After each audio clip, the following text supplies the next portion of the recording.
Good afternoon, I'm James Izimoha and you're watching Anewz. Let's see your headlines. President Trump signals progress on Gaza ceasefire during his meeting with Netanyahu. Iran's president says Tehran is open to dialogue with the United States. Texas floods death toll continues to rise with at least 104 people confirmed dead.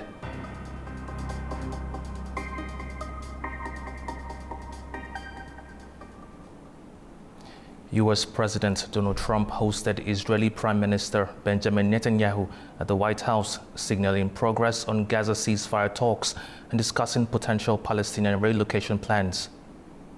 Thank you very much, everybody. U.S. President Donald Trump hosted Israeli Prime Minister Benjamin Netanyahu at the White House on Monday, expressing optimism about Gaza ceasefire efforts and suggesting plans to relocate Palestinians.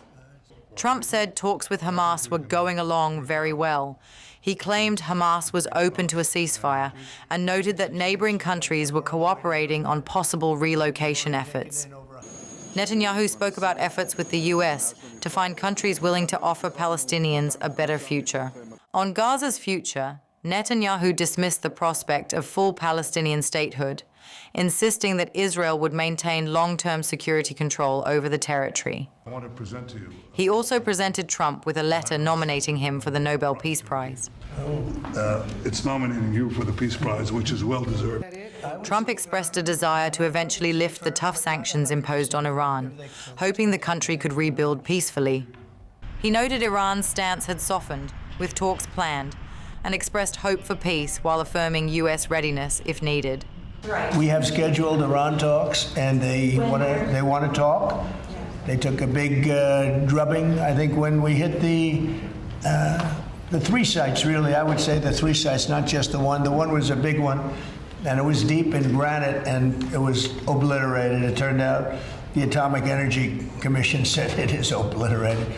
I would just want to take our hats off to those incredible flyers, the people that flew that big machine, and frankly, the mechanics and everybody else. I mean, they had zero. They flew for 37 hours with zero problem mechanically. When asked whether the tariff letters sent earlier in the day were final offers, U.S. President Donald Trump replied, "More or less final offer." Netanyahu's third visit to Washington this year highlighted the growing alignment between the U.S. and Israel in the aftermath of their joint strikes on Iran's nuclear sites. The U.S. is raising tariffs on key trade partners. President Trump has announced new 25% duties on all imports from Japan and South Korea, set to begin on the 1st of August. The White House says the tariffs aim to secure fairer trade deals, with President Trump sending letters to Japan and South Korea warning of further duties. 12 more nations are set to receive similar notices. Trump extended the tariff deadline from the 9th of July to the 1st of August. Markets reacted, with Japanese car stocks falling as trade talks with other nations continue. I have the signed letters that went out to both South Korea and Japan today, and there will be approximately 12 other countries that will receive notifications and letters directly from the President of the United States. I want to go back to the trade deals. As you see, we have these beautiful letters that the President has signed. This one is to the President of the Republic of Korea, original signature on that, and these will be mailed. And then here we also have another letter to the Prime Minister of Japan as well. Both countries will be receiving a 25% tariff rate effective on August 1st. Asia is pushing back against new U.S. tariff threats, with China warning of retaliation and Japan and South Korea intensifying trade talks to avoid steep import duties set to begin on the 1st of August. 14 nations have been targeted in President Donald Trump's latest tariff threat, including Japan and South Korea. He warned they could face duties of up to 40% starting on the 1st of August unless they accept more US exports and shift manufacturing to the United States. China warns the US against reimposing tariffs next month and vowed to retaliate against countries that join supply chain deals with Washington at Beijing's expense.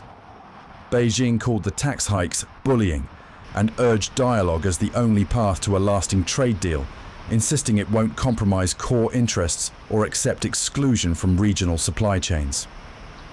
Japanese Prime Minister Shigeru Ishiba says that trade talks with the US are ongoing.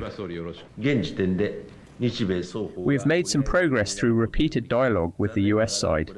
As a result, the letter at this time leaves the tariff rate effectively unchanged, rather than the 30 or 35% recently conveyed by President Trump, and extends the deadline for negotiations.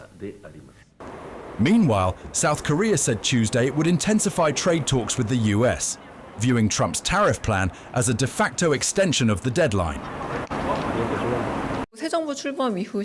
We have secured additional time through the extension of the tariff deadline. During this period, we aim to swiftly reduce uncertainties caused by the tariffs and work toward a resolution that best serves our national interest through various diplomatic channels, including a possible summit meeting. Trade tariff and hikes and supply chain negotiations continue to shape US-Asia economic relations amid ongoing rising trade tensions and continued diplomatic efforts. In Brazil, President Lula has criticized President Trump's social media threats to impose tariffs on BRICS countries, calling the move irresponsible. Lula added that the group doesn't want to affront anyone, but other nations have the right to reciprocate. It follows Trump's announcement on his Truth platform that the US would impose an additional 10% tariff on countries aligned with the so-called anti-American policies of the BRICS group.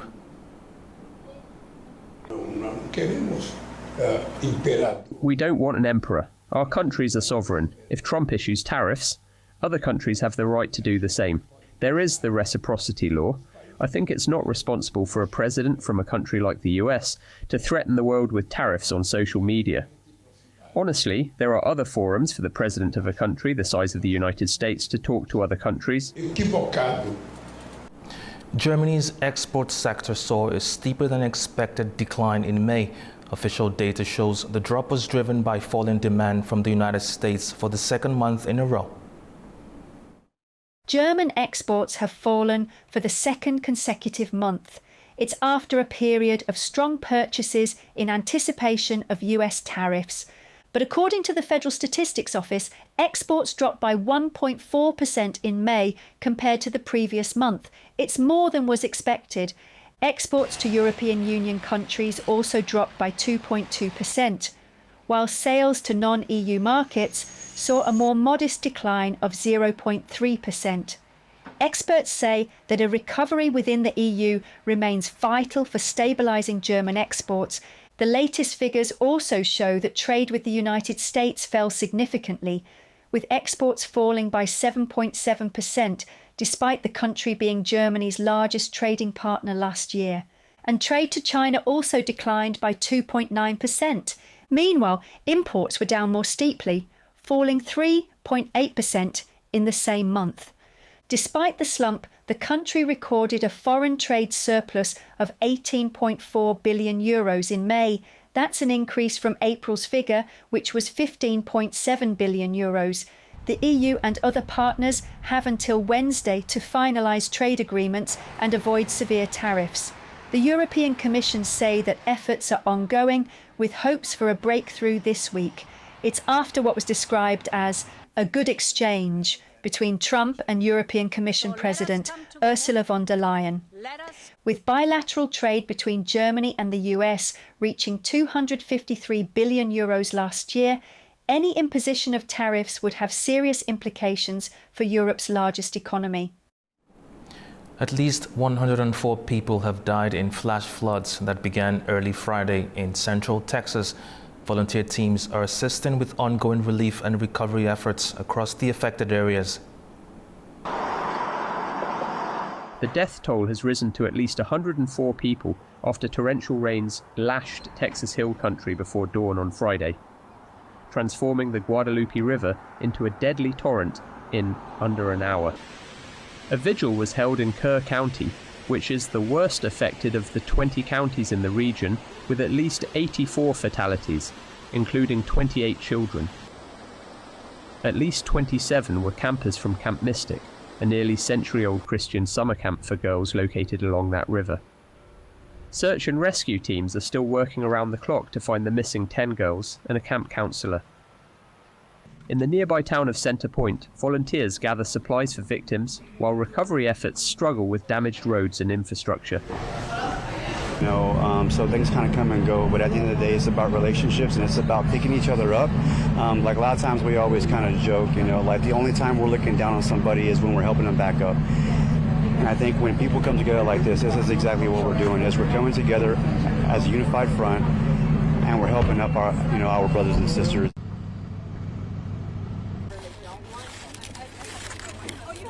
Rebuilding is kind of the easy part, in all honesty. It's really getting past. We're still in search and rescue going on right now. The hill country is a loving place. It's hill country love that's going on, but it'll take a while, and we'll have to process through that. But our first thing right now is really to take care of our friends and neighbors that have lost everything, and we're still searching for some of our neighbors and friends too. Meanwhile, as local volunteer teams load supplies and support flood victims on the ground, national attention is turning toward the devastated region, with President Trump expected to visit the disaster zone on Friday.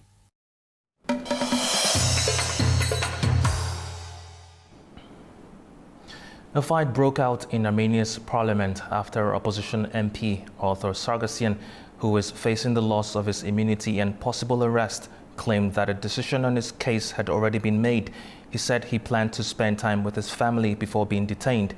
As he left the podium, a heated exchange with ruling party members quickly escalated into a physical altercation. Lawmakers were seen pushing, hitting each other and throwing objects. This is not the first such incident in the chamber.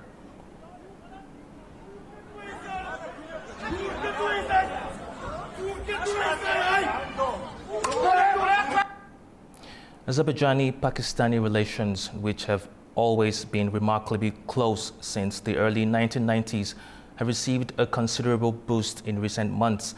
The visits of Prime Minister to Azerbaijan in May and again in early July, followed by the latest trip of a parliamentary delegation led by Sardar Ayaz Sadiq, Speaker of the National Assembly of Pakistan, are widely regarded as milestones in the deepening of this strategic partnership.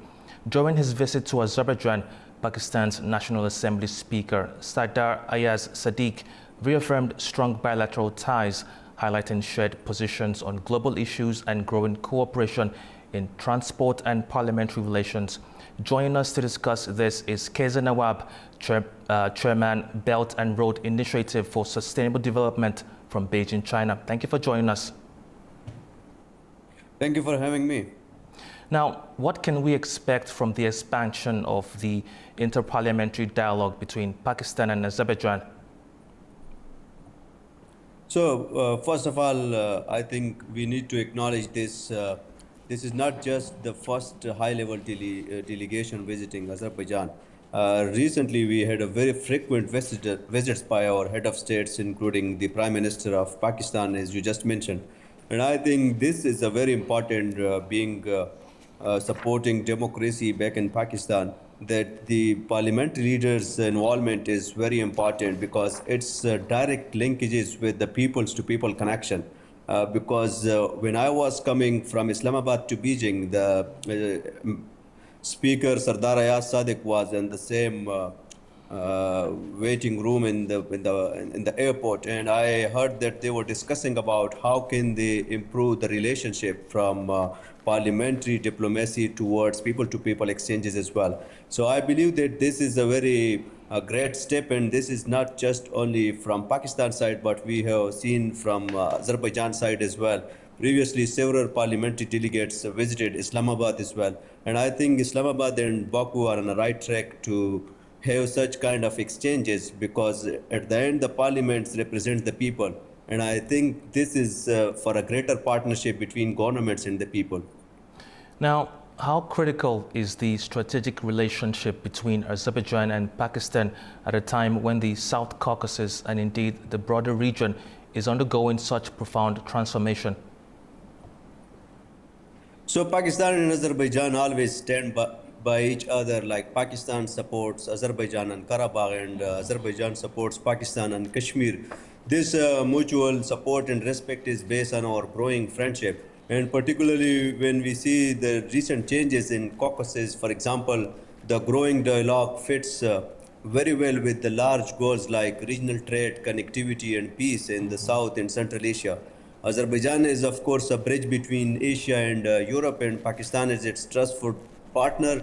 And then when we see the Chinese Belt and Road Initiative, or we see the other connectivity regions like Gaza, 1000 and something like that. So there is a huge potential between working together as strong partners and trustful partners in the region. That, of course, will build a huge development in the region and also will bring prosperity and peace in the entire region. Now, finally, what lies ahead in this vital relationship? In what ways can the current level of interaction be further elevated or moved to another level? So I think we have already did a very good job. I mean, both the countries have a very good exchange of delegates. Now it's the time that we should host some of our Azerbaijani brothers and sisters back in Pakistan, and we should show them some of our beautiful regions, including very good academic universities and exchanges as well. So I believe that the businesses are also growing. I mean, the volume of the businesses just rose up very tragically, and I think we need to enhance this relation from further towards the people. So at the end of the day, it's the people who can benefit from such relationship. We have our direct flights from Baku to Islamabad, and I think there is multi ways of promoting this tourism and such kind of opportunities as well. Thank you very much for your time. Thank you for having me. President of Kyrgyzstan, Sadir Japarov, arrived in Dushanbe for an official visit where he met with the President of Tajikistan, Emomali Rahmon, to discuss strengthening bilateral cooperation. Their talks focused on social infrastructure, multilateral coordination, and broader community issues. Rahmon praised progress on border delimitation and growing trade and security ties. Japarov thanked Tajikistan for its hospitality and stressed the importance of the border agreement for regional stability.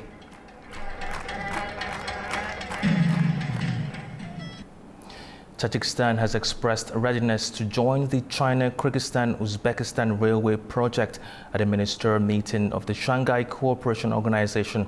Our correspondent Farza Kalimozina has the details. Tajikistan has expressed its readiness to join the China Kyrgyzstan-Uzbekistan railway project. This topic was discussed during the 12th meeting of transport ministers from the Shanghai Cooperation Organization member states, where Tajikistan's Minister of Transport held a bilateral meeting with his Chinese counterpart.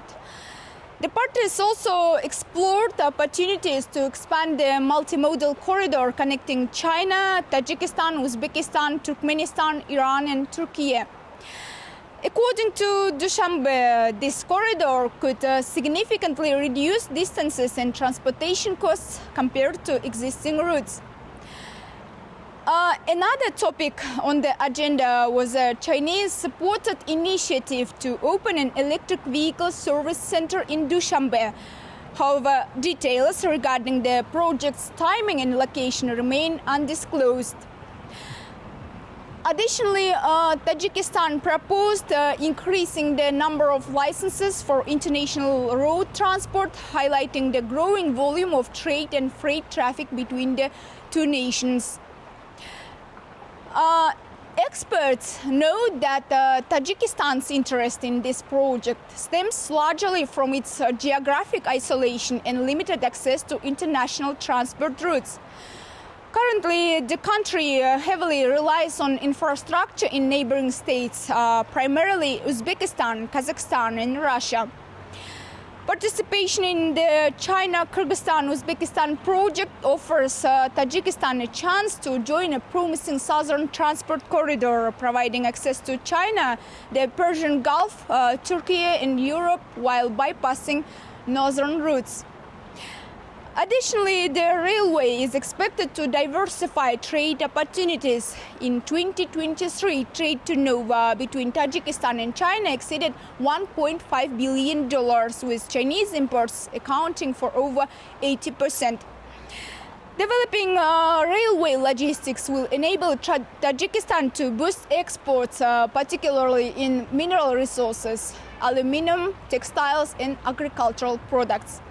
Economists also emphasize that joining this project could provide Tajikistan with transit revenue. The launch of this new railway line will support the creation of logistics hubs and warehousing terminals across the country with potential key junctions in Dushanbe, Kujant, and Nurek. Fariza Kalimurzana, Anewz, in Almaty, Kazakhstan. The United Nations is sounding the alarm over growing humanitarian crisis in Afghanistan as more than 1.4 million people, most of them returnees from Iran and Pakistan, have poured into the country in just the first half of 2025. Tamim Bahis has more from Kabul.